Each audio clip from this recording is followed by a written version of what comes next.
Halo semuanya, selamat datang di channel Autodriver. Akhirnya, sub-brand BYD resmi hadir di Indonesia dan mereka membawa satu produk andalannya, yaitu sebuah MPV bertenaga listrik.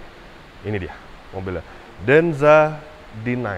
Lantas seperti apa mobilnya, seperti apa yang ditawarkan oleh mobil ini, kemudian bagaimana spesifikasinya, ikuti terus videonya.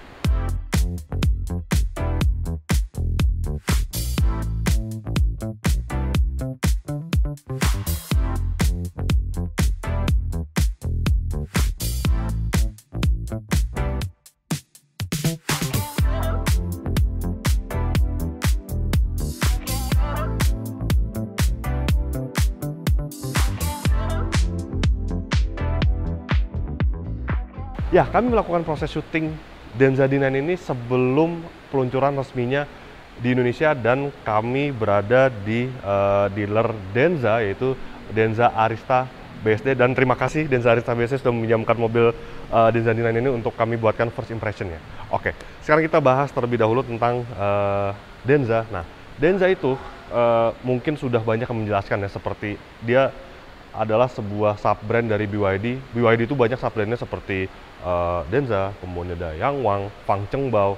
Oke, sebenarnya Denza D9 ini sudah pernah menyapa masyarakat Indonesia tepatnya tahun lalu pada ajang IIMS 2024. Tapi itu masih spek pasar Tiongkok, jadi masih setir kiri. Nah, yang kali ini sudah setir kanan dan ini benar-benar spesifikasi yang hadir di Indonesia. Nanti kita akan menjelaskan apa saja secara lengkap mobil ini, tapi yang tidak bisa kami beritahu adalah saat ini adalah harganya. Jadi harganya pihak Denza sendiri belum bisa membocorkan harga jualnya. Nanti pastinya akan kita cantumkan di kolom komentar berapa harga jual dari mobil ini. Harusnya sih harga jualnya itu mirip-mirip dengan Maxus Niva 9 ya harusnya. Karena secara spesifikasi head to head-nya memang dengan Niva 9. Tapi kalau dengan Zeekr 009 tuh terlalu jauh lah. Oke. Nah, Denza sendiri saat ini sudah milik BYD seutuhnya. Kalau dulu ada kepemilikan sahamnya oleh Mercedes-Benz, sekarang udah enggak. Jadi benar-benar oleh BYD. Kemudian soal desain tentunya semua sudah tahu ya bagaimana desain dari mobil ini karena sudah diperkenalkan, sudah kami buatkan juga video first impression waktu itu. Jadi desain depan seperti ini, dia memang mencirikan sebuah MPV yang elegan, MPV yang premium, MPV yang ya high class lah intinya.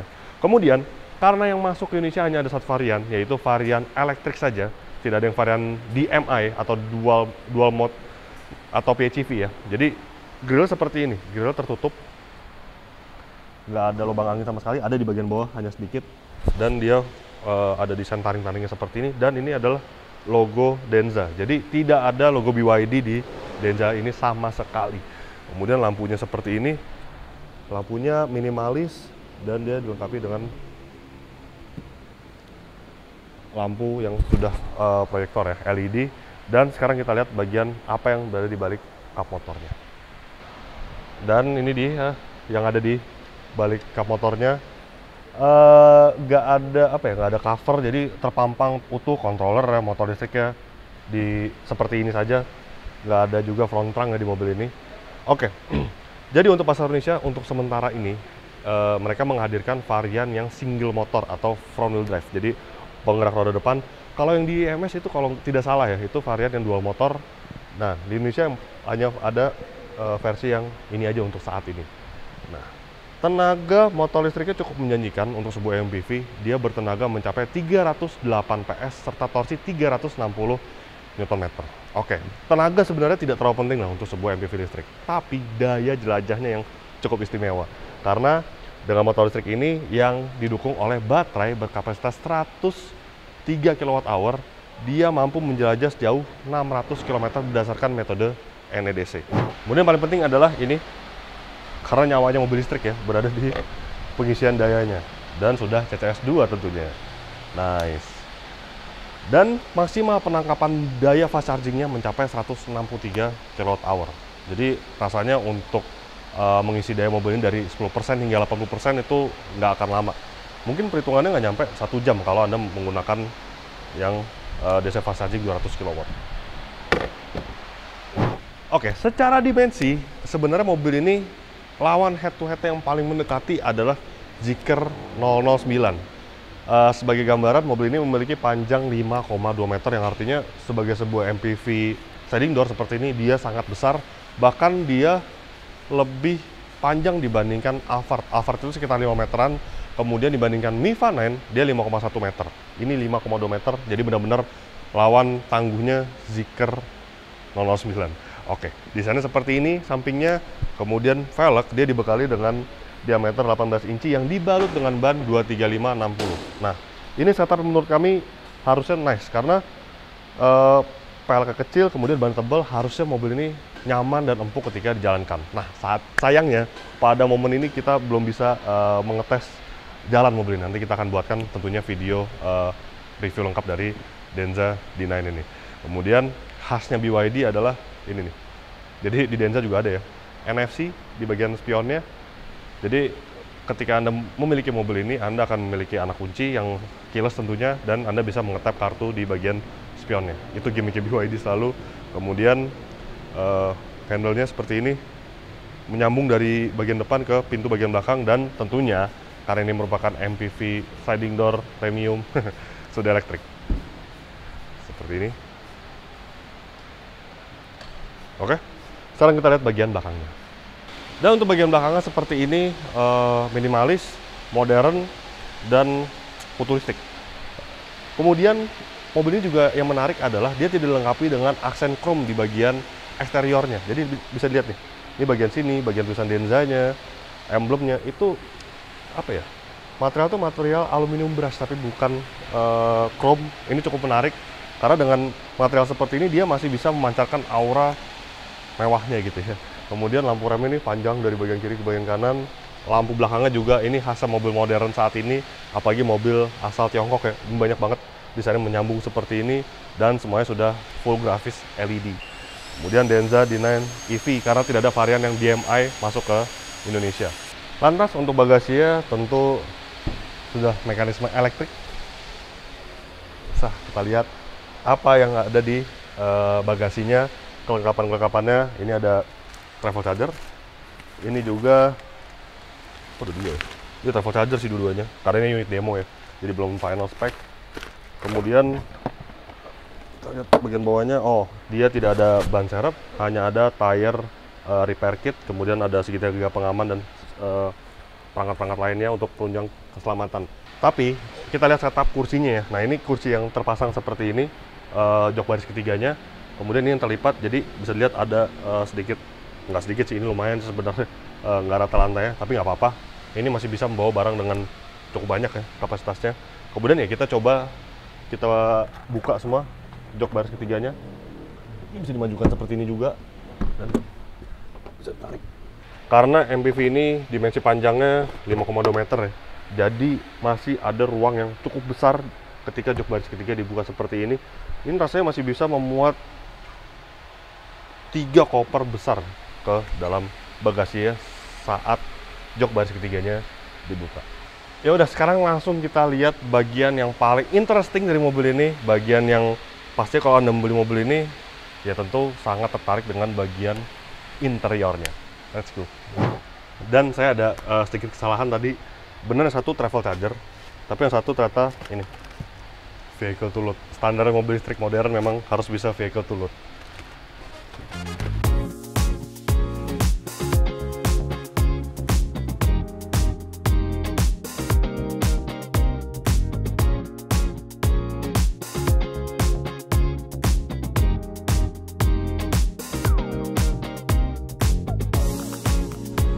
Dan ini dia ruang yang seharusnya Anda naiki ketika membeli mobil ini. Jadi menggunakan jasa pengemudi dan Anda duduk rileks di bagian belakang. Oke. Apa saja yang Anda dapatkan di baris keduanya? Oke. Yang pertama adalah pilot seat seperti ini yang, aduh, ini benar-benar nyaman, benar-benar empuk sekali pilot seatnya, dan lumayan luas pilot seatnya. Kemudian tentu sebagai MPV premium saat kekinian ya, dia dilengkapi dengan layar seperti ini. Ini sama dengan beberapa model seperti Niva 9, kemudian Zeekr 009, dan juga Toyota Sapphire. Jadi ada pengaturan seperti ini. Alphard pun begitu. Nah, ada apa saja pengaturannya? Banyak. bisa mengatur pertama musik. Jadi layar head unit dia akan memancarkan lagunya, tapi ini masih nggak tahu sih musik apa. Kemudian seats, nah yang paling penting adalah ini. Nah ini bisa diatur Boski. Nah Boski ini adalah untuk mengatur jok baris depan ini, yang kiri. Jadi ketika Boski, misalkan gini, nah tuh gerakan jok itunya, jok depannya. Jadi nggak perlu repot-repot nyuruh pengemudi Anda gitu untuk maju dong gitu, nggak perlu. Kemudian ada lagi joknya bisa diatur. Nah ini ada beberapa setup yang sudah ada, position 1, position 2, dan zero gravity. Zero gravity tentunya untuk ini nih, posisi duduk kembali relax, dan leg extender akan terbuka seperti ini. Oh kurang ini kurang ke extend ini ya, bisa di naik extend lagi. Oh bisa ternyata. Wah, coba dimundurin lagi. Wah, benar-benar lega, luasa sekali duduknya.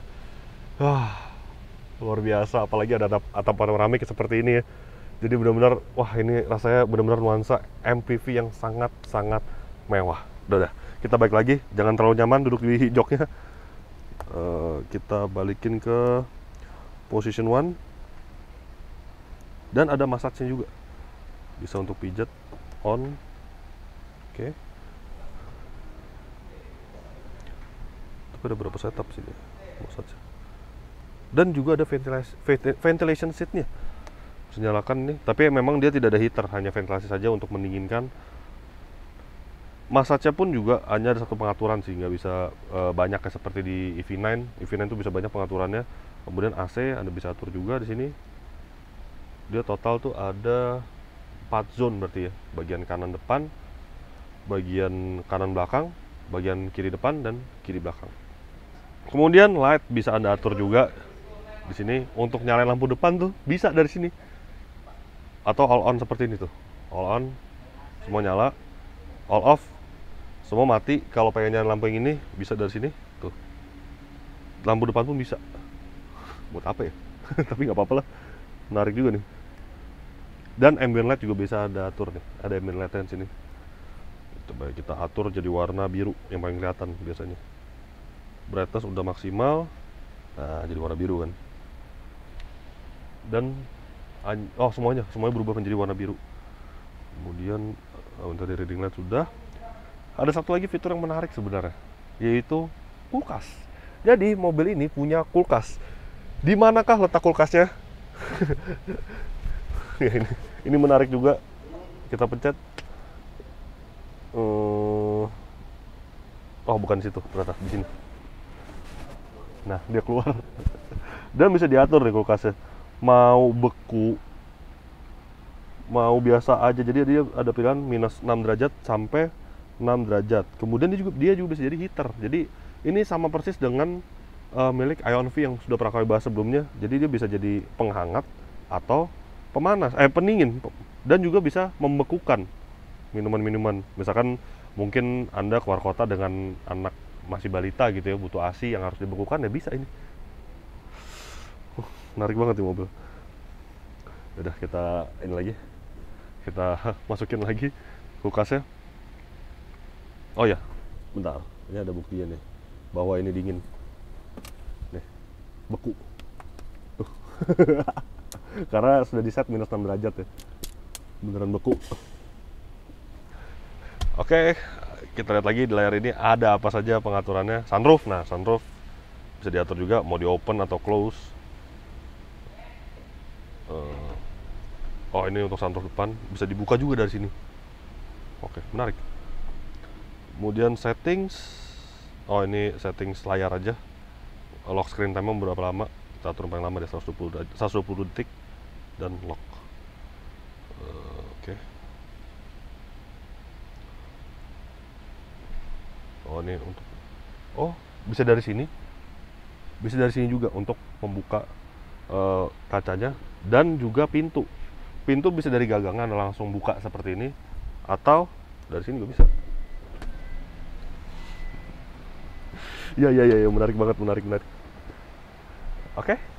Kemudian belum sampai di situ juga. Ini headrestnya tuh juga enak, dia bisa disesuaikan kayak headrest pesawat ya. Tuh bisa sesuaikan. Jadi kalau misalkan Anda tidur tuh enak kan. Kepegang itu kayak bantal jadinya. Dan udah, terus juga dia dilengkapi dengan meja seperti ini. Nah, mejanya ini bisa naruh botol, bisa naruh smartphone, dan bisa untuk mungkin tablet ya. Ketika Anda harus bekerja gitu di dalam mobil ya bisa. Ini bisa semuanya. Di tengahnya juga dia masih ada ini nih, meja lipat. Nggak terlalu gede sih, tapi cukup lah, bisa membawa 2 botol dan bisa naruh barang juga. Ini untuk menyimpan barang biasa. Oke, sekarang kita coba duduk di bangku baris ketiganya ya, karena itu merupakan salah satu faktor yang penting sebagai sebuah MPV sliding door yang dimensi panjangnya mencapai 5,2 meter. Oke, kita majukan dulu sampai ke kira-kira posisi yang masuk akal untuk seorang dewasa seperti saya yang tingginya 170 cm. Oh ya, headroom aman ya, headroom aman, legroom aman, semuanya serba leluasa lah mobil ini. Oke, kita geser dulu ke belakang.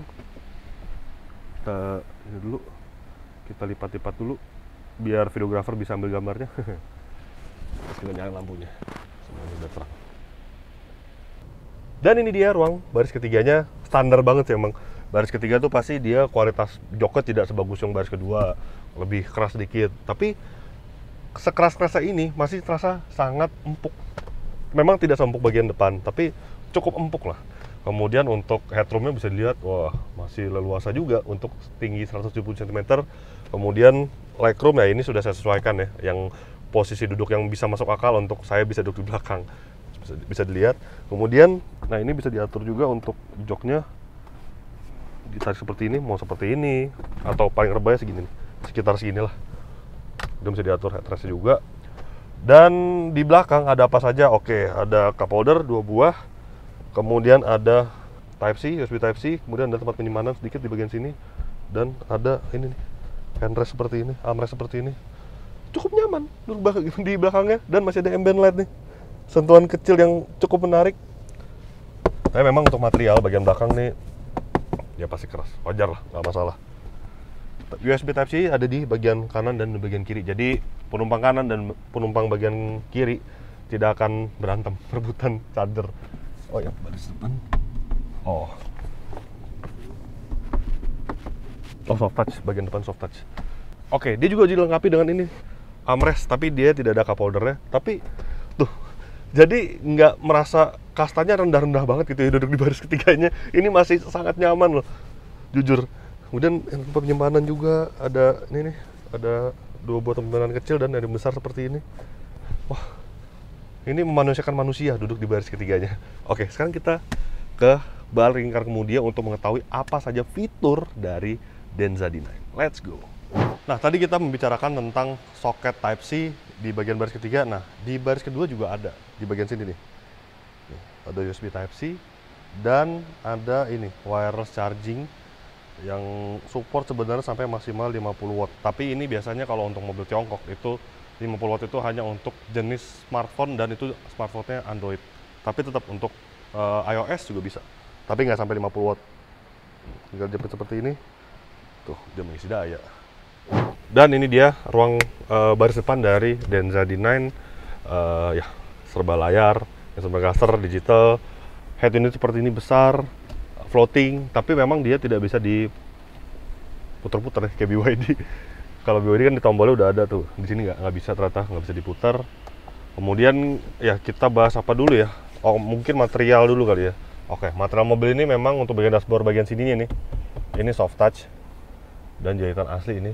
Tapi untuk bagian belakangnya memang ada sedikit plastik keras bagian sini. Tapi bagian sini, bagian door trim sudah mulai material soft touch lagi dengan wood panel yang keren sebenarnya ini, yang berkelas. Kemudian speakernya dia dari Dyne Audio yang sangat banyak di mobil ini. Dan audio ini sama dengan yang digunakan oleh BYD Seal ya. Kemudian oke, kita lihat bagian tengahnya dulu kali ya. Ada apa aja di sini tombol-tombolnya. Ini tombol-tombolnya juga mirip dengan Seal sebenarnya. Fontnya, iya, tipe-tipe itu tipe-tipe Seal banget. Start stopnya di sini, PE di sini. Kemudian transmisi juga keren ya, kristal gitu, ada wire charger. Dan ini ada tombol beberapa, ini tombol untuk membuka pintu sliding door belakang yang kanan, ini untuk bagian kiri, parking sensor, ini untuk ini blind spot monitoring, kemudian auto hold, ini regeneratif nih, regenerative braking, snow mode, kemudian ini mode berkendara, dia ada normal, eco, dan sport. Dan ada 2 buka cup holder di sini.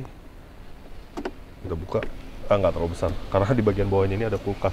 Nah, kulkasnya ini dia juga bisa dibuka dari sini nih. Untuk membukanya di sini, tutup ini. Kemudian nih untuk membuka bagasi belakang. Oke, sunroof diatur juga lewat sini bisa nih. Ini untuk bagian depan, dibuka dari sini. Dan untuk menutupnya tekan lagi di sini. Ini untuk menutup tirainya. Oke, sekarang kita bahas yang paling kompleks di mobil ini, yaitu layar head unit. Karena memang mobil Tiongkok tuh banyak banget yang kayak gini. Semua pengaturannya ada di bagian head unit dan ditaruh semua di sini. Oke, ini untuk mematikan. Lihat ada apa aja di sini.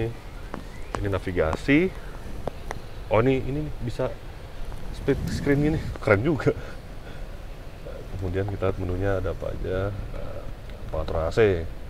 Standar banget mobil Tiongkok begini nih. AC-nya semua di head unit. Ada seat ventilation. Tuh, bisa diatur. Mau keempat joknya bisa diatur dari sini. Air purification atau air purifier. Apple CarPlay, Android Auto, album. Oke, nggak ada albumnya. Kemudian around view monitor. Mobil ini sudah dilengkapi dengan kamera 360. Ini nggak ada bagian kiri karena dibuka ya pintunya. Nah, ini sangat berguna untuk mobil yang sebesar ini. Tuh, bisa dilihat angle-angle-nya banyak sekali, depan, belakang, kiri, kanan.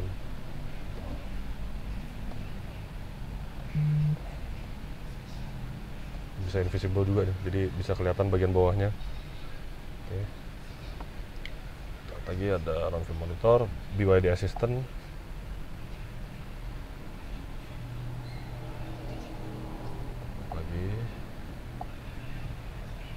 Data monitor. Oh, ini penggunaan kuota ya.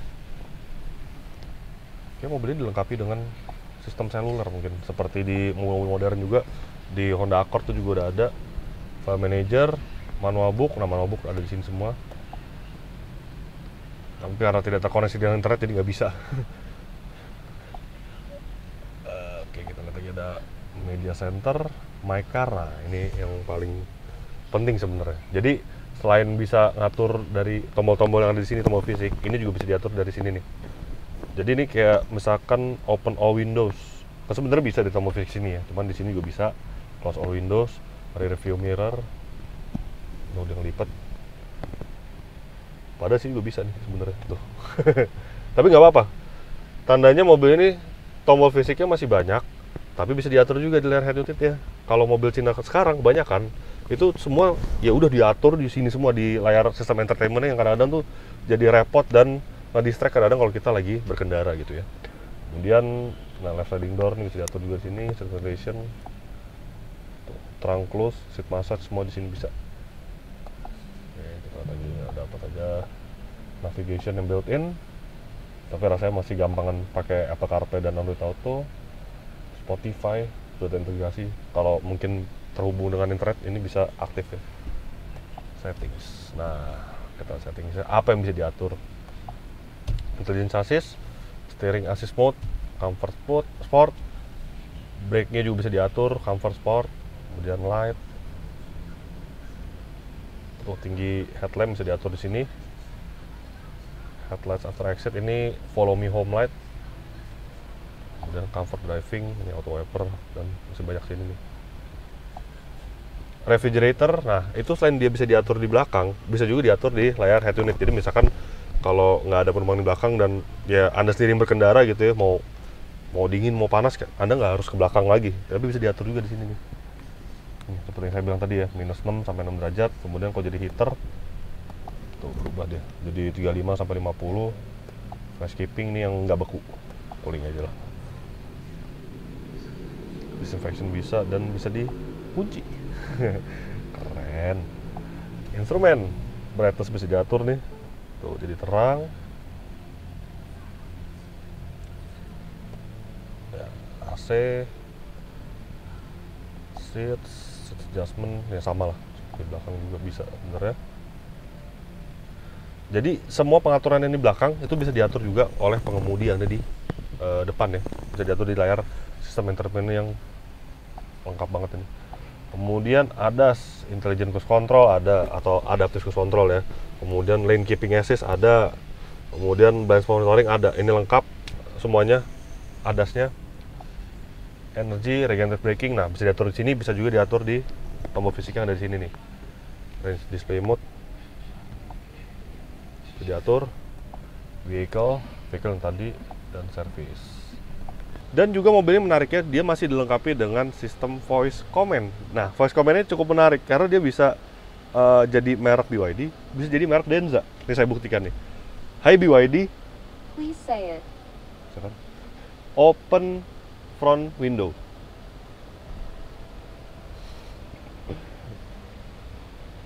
Coba kita ganti mereknya ya. Hi Denza, I'm here. nyaut juga dia. Close the window. Oh, kiri nggak nutup. Jadi dia bisa dua merek gitu loh. Lucu juga. Kemudian, nah kita lihat sistem instrumen clusternya ya. Ini menunya juga cukup banyak.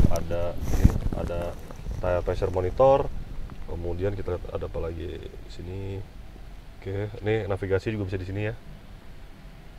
Speed limit dan juga timer. Nah ini ketika masuk ke sport mode, ada timer untuk akselerasi ya. Jadi seperti model-model BYD yang ada di Indonesia ya, bisa ada timer akselerasi yang terintegrasi. Kemudian bagian tengahnya ini untuk sistem radarnya, ada informasi baterai, range, dan juga tenaga yang dikeluarkan. Ini 1 kW saat ini, saat mobil ini diem, itu ada 1 kW yang keluar sebenarnya. Kemudian, nah untuk setirnya dia two spoke seperti ini, dan ini banyak juga tombolnya ini untuk run view monitornya, shortcutnya ya. Kemudian ada precision control bisa diatur nih, mau seberapa dekat, lane keeping assist. Di sini untuk mengatur speednya. Di bagian kanan ada juga tombol untuk mengatur volume dan untuk mengatur instrumen clusternya. Plus kita lihat dia bisa teleskopik. Wah, enak loh posisi nyetirnya. Wah, kayak nggak nyetir sebuah MPV gede ya, kayak berasa nyetir sedan gitu posisi berkendaranya. Kemudian sudah electric seat juga. Wah, nice sekali ini. Terus rasanya tuh entah kenapa ya, saya belum menjalankan mobil ini, tapi rasanya nggak akan ribet gitu dari mobil ini. Rasanya tuh nggak gede-gede banget, karena mungkin didukung juga oleh posisi berkendara yang ergonomis ya, seperti ini. Nice.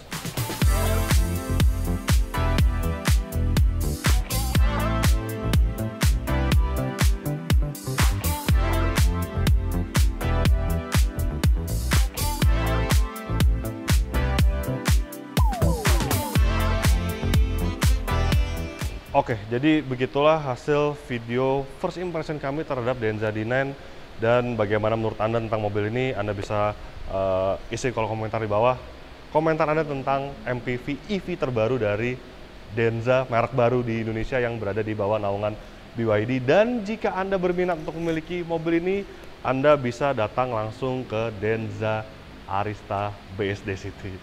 Oke. Klik like jika Anda menyukai video ini, subscribe bila Anda belum, dan jangan lupa juga untuk isi kolom komentar di bawah. Main-main juga ke website kami di www.autodriver.com, dan jangan lupa juga untuk download aplikasi kami di Google Play Store. Terima kasih sudah menyaksikan video ini, dan sampai jumpa di video-video kami selanjutnya. Bye-bye.